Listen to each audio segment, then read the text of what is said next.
Farming is one of the passionate careers that most of you run into. That is excellent.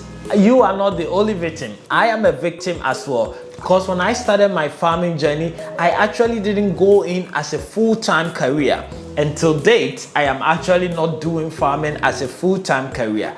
But what disadvantage does that bring to us? What that brings to us is we really mostly forget to think about it as a business. And that is why today, you and I are gonna have a discussion about how do we find markets for our livestock when we go into farming.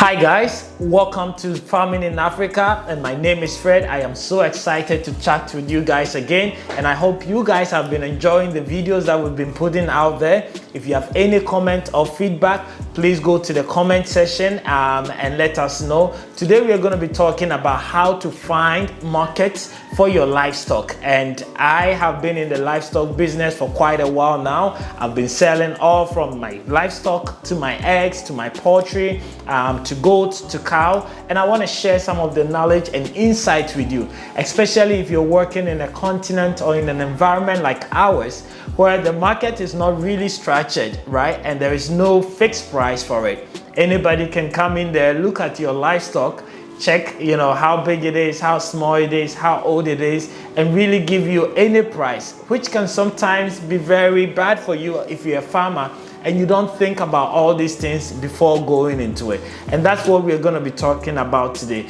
But in the meantime, if you're watching this video and this is your second time, third time, fourth time, or you've been watching all this video and you haven't subscribed yet, my question to you is why not? Help us grow this channel so that we can attract more people. And also don't forget to like this video, because when you do, it tells the YouTube algorithm that most people are watching this and can share it with other people as well. So go ahead and subscribe, and don't forget to also hit the like button. As a serious farmer, you definitely are thinking about a lot of things that can help you succeed in your farm. But most of the time, just like I said, we forget the most important thing that every businessman needs to be thinking about. Is either at least to break even or make profits in any business that you're doing. So whatever decision that you're going to make in your farm journey needs to reflect on breaking even or making profit. I'm going to be saying this over and over because the time where our fathers and grandfathers are doing subsistence farming is over.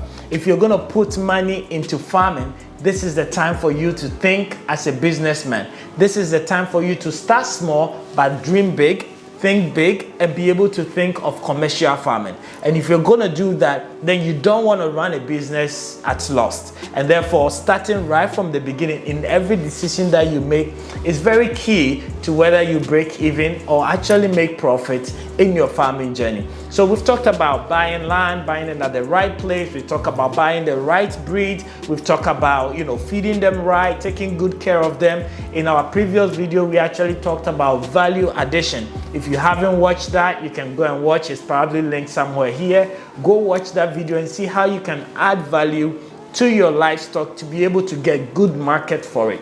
But getting good market doesn't mean that you're going to find it. And that's why we here at Farming in Africa, we are taking a step back to now educate you and share some of our experience with you on how you can find that market that you're looking for. So the question that you first have to ask yourself as you're coming into Ghana, Nigeria, Kenya, Uganda, wherever that you are to start your farm is, are you thinking about selling your product, whether it be in livestock, whether it be in eggs, whether it be in vegetables, to the local market, or are you thinking about exporting, right? If you're thinking about exporting, then it's a whole different game of, first of all, thinking about the regulations, whether in your country and also in the country that you're going to ship to, where is the demand at that you're going to ship into. If you're in Ghana, you want to look into the Ghana free zone. I think it's really going to help you save a lot of cost. I'm not sure what other policies are there in other countries,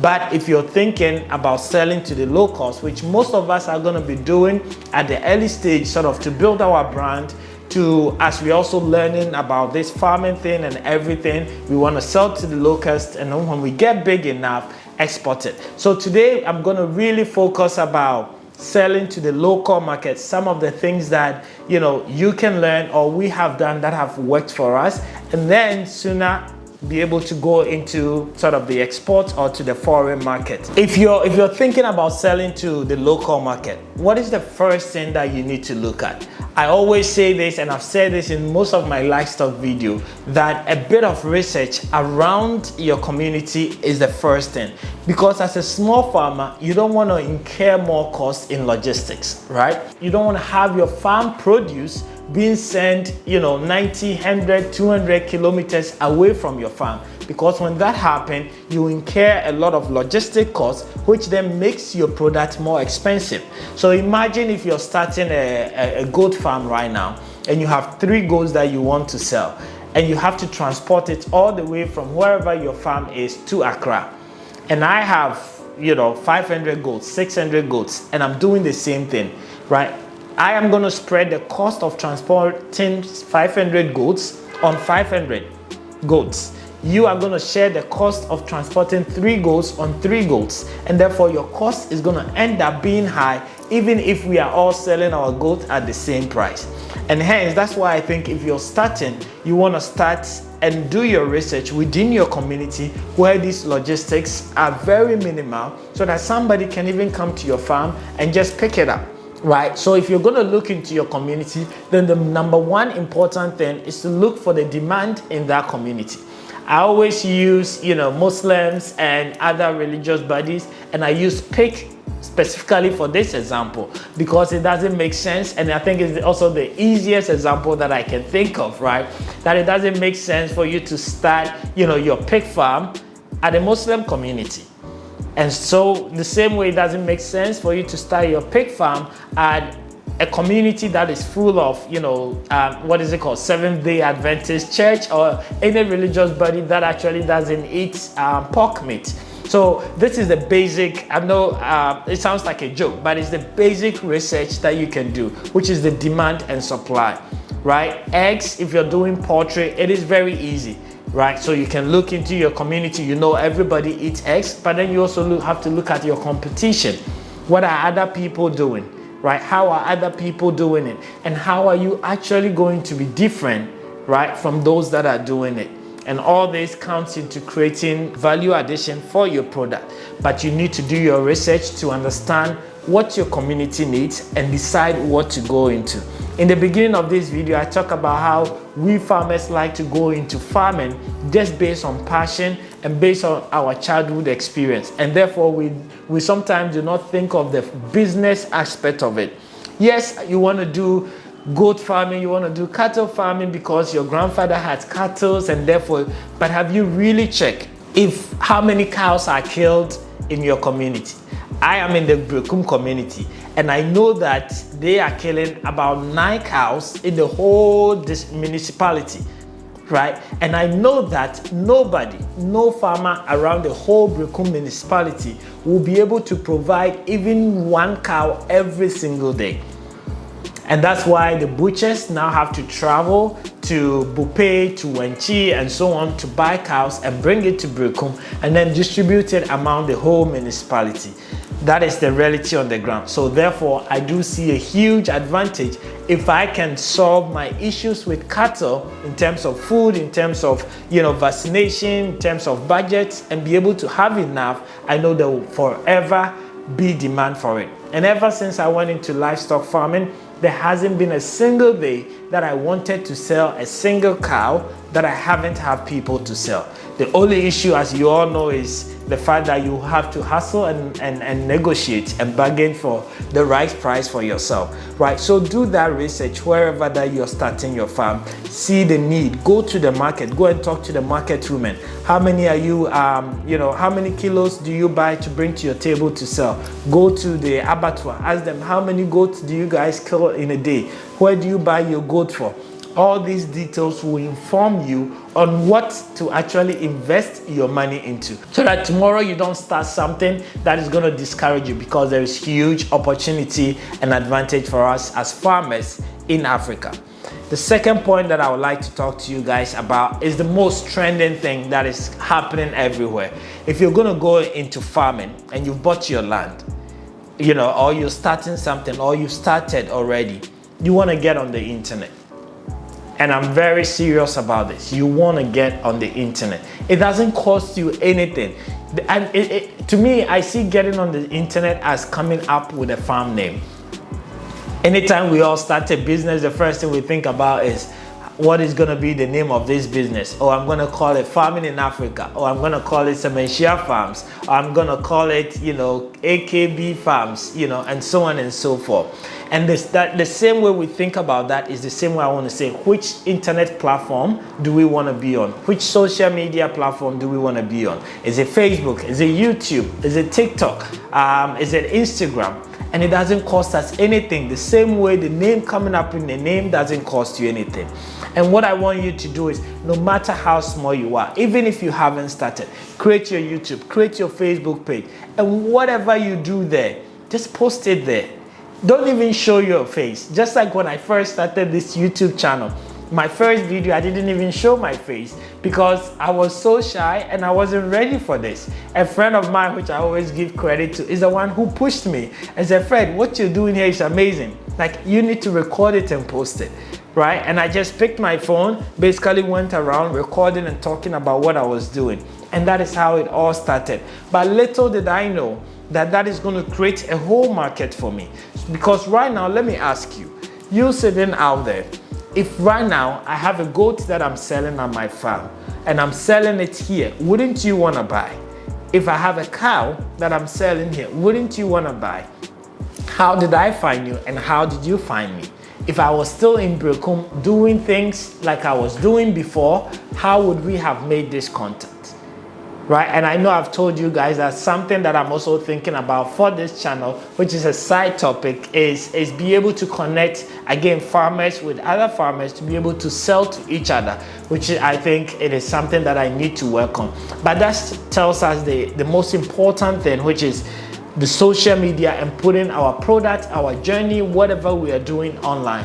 You just don't even have to put only your product, but you're also building trust. You guys know how I started everything. You know how I feed my animal, how I take care of them. You know the investment. You know how much I'm buying a single goat, right? I have over 20 goats from South Africa, and you guys know exactly how much those goats cost me, right? So tomorrow, if I'm selling those goats to you at a half price, at even a more affordable price, you understand where I'm coming from, right? You guys know how I started this, how I built this, the investment I'm making. So you're not just even putting your products there, but you're also building trust in the people that are surrounding you.